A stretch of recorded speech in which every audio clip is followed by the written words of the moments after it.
Hello అందరూ ఎలా ఉన్నారు? నేను కూడా బాగున్నాను. నేను ఎవరు ఏంటి అనేది నా వీడియోస్లో మీరు చూస్తూ ఉంటారు. ఈరోజు వచ్చేసి నేను చికెన్ కర్రీ చేసుకుంటున్నాను అనమాట. సో దానికోసమే వీడియో అయితే షేర్ చేస్తున్నాను మీతో.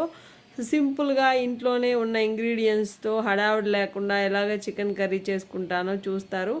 సో మన ఛానల్లో ఇలాంటి కంటెంట్ వస్తూ ఉంటుంది. మీరు చూడాలి అంటే సబ్స్క్రైబ్ చేసుకోండి.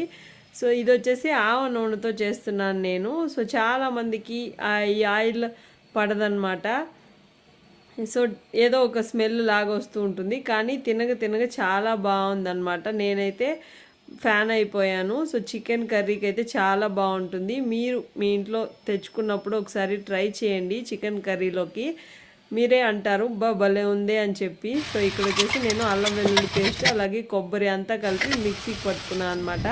సో ఇలాగా సింపుల్గా కర్రీ అయితే రెడీ. మీకు నచ్చితే సబ్స్క్రైబ్ చేసుకోండి. బాయ్.